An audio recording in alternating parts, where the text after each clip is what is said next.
So then after we've worked on vision, explosion, and timing, we're going to go to our swing work. Obviously, if you don't have a solid swing, then your chances of producing are going to go down.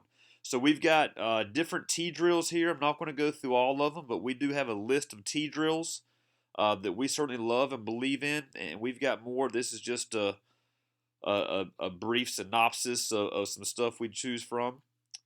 Then we've got our soft toss drills here that really are focused on, the swing path, the swing plane, as well as our front toss drills right here, all the way from regular front toss, work on all locations, to something a little bit more challenging.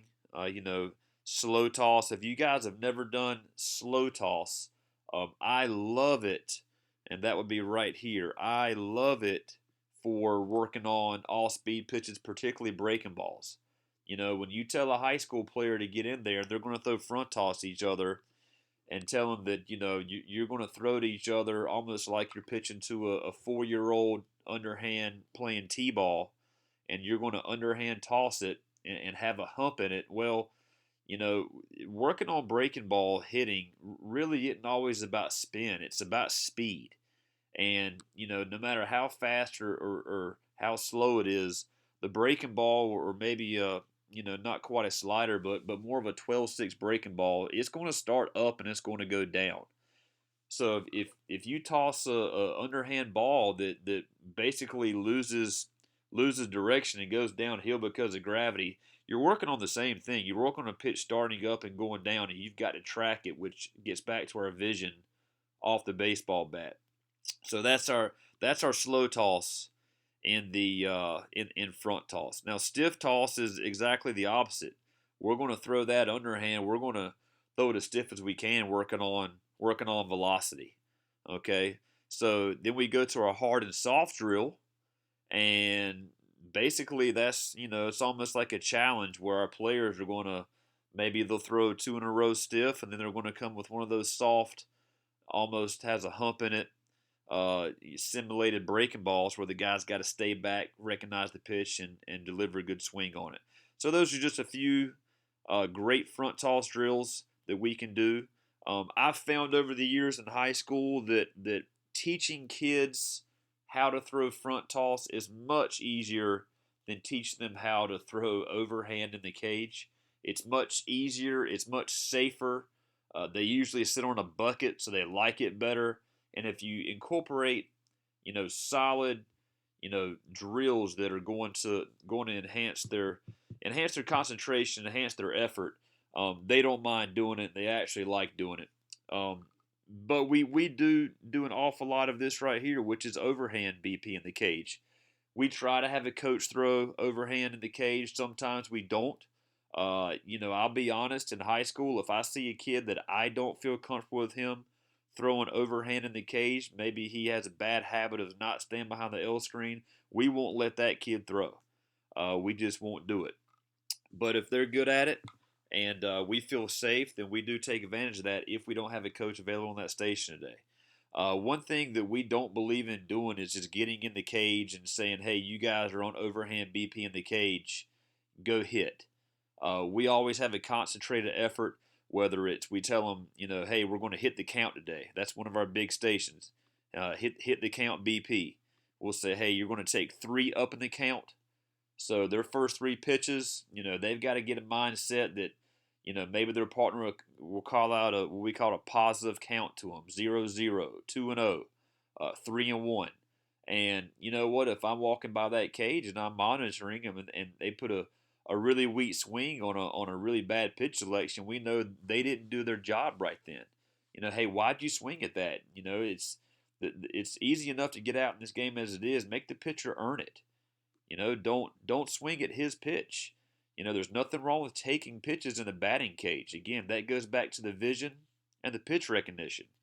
And then maybe the next 3 will be down the count. Okay, our 2-strike hitting. All right, so if we let one go that's borderline at that point, then we know we probably didn't have a very good 2-strike approach, and probably got rung up by an umpire. So we love doing that. We also do this drill. I'll share with you real quick. The white and yellow ball drill is great for pitch recognition and selection. So what we'll do, we'll mix a big bucket up of regular baseballs and like the yellow dimple balls. And we like to have a coach throw this. He knows how to hide the balls a little bit better than a player would. So what we would do, basically, anytime they see a white ball, they're thinking yes, yes, yes, and they're gonna hit the white balls. Directional hitting, hit it where it's pitched. Anytime that he throws a yellow dimple ball, we train our players to take. That's just one more way that we're practicing seeing the ball come out of a hand. Again, we call it just the white and yellow ball drill. We hit the white ones, we take the yellow ones, but there's really a lot of concentration going on in there. Not just throw me some balls and let me see how hard I can hit them in the cage. We love that. Directional hitting right here is one of the biggest things we do. We love that on the field. We do it a little bit in the cage. It's just so hard to tell actual direction in the cage. That's why we have a few of these other challenges for them. But, basically directional hitting in our program is ball down the middle, ball away, go backside, and ball in. We're gonna try to pull those balls. Again, situational hitting we don't do much of. We will call out some situations. That's more of a rainy day plan that we had something planned on the field. Obviously, we couldn't get out there, so we're going to still try to check that off and still try to get that done the best we can in the cage. I love horse in the cage. If your players get bored, we've all played horse in the driveway growing up. HORSE. So basically, you have to call your shot. It works a lot better on front toss. You have to call your shot. Maybe you're going to say, "Hey, line drive backside." Well, what if your partner throws you a ball inside? Well, you take it. You're calling your shot, and it also trains you to look for the pitch that you can actually hit the ball there. So let's just say Johnny is hitting first, and he calls his shot. All right, line drive backside. Well, he rolls one over to the pool side. Johnny's got H. So how we would play it is you keep up with the number of pitches that it takes you to get horse. So basically, everybody's going to get horse. Okay, if it takes Johnny, he's got 5 letters there, but it took him 18 pitches to get horse. Then they switch up, and Billy goes, and he's going to call his shots. If it takes him 12 pitches to get horse, then obviously the fastest to horse loses. So that's a good competition you can play in the cage. Again, it teaches kids bat control. It teaches them pitch recognition once again, because you don't want to swing at a pitch that you don't feel that you could succeed, whatever shot you called for that. Players like it. A lot of concentration. It lets the boys have fun. Again, a point game is another one right here. You can just label the different sections of the cage a point. Obviously, where we always strive to go is a line drive back to the cage. Maybe that'll be 5 points. Maybe a line drive off each other net is 3 points, and then maybe a hard ground ball is 1 point. You can, maybe you played a 10, 12, 15, whatever you want to do. You versus me. We'll let our players get in there every once in a while, and in a 45, 50-foot cage, we'll just let them say, hey, just get the guy out. Nothing's off limits. Now, again, you have to know who's throwing. Some kids have no business doing this at high school. I wouldn't dare try it any younger than that.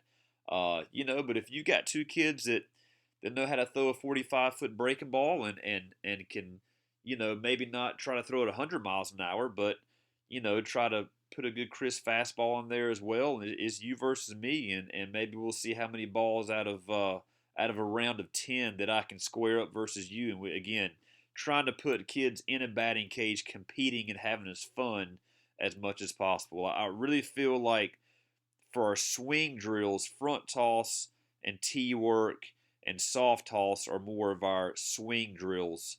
And then I think when we get a kid in a cage with an overhand BP pitcher, whether it's a coach or a player, I think we've got to really focus on competing, focus on have fun, and focus on concentration. Anything that we can do to do that. will really increase our chances of helping that player. So I hope you got something out of this. I use this sheet right here again to check off some things that we do. I'll go back in my notes if we haven't done anything maybe for explosion in this column in a while, and I think our players could get something out of it. We'll certainly put that into the plan for the day. And this is just a good resource, hopefully, to build a little bit more effective hitting program for your players, for your sons, for your daughters. I hope you got something out of it, and I appreciate you tuning in.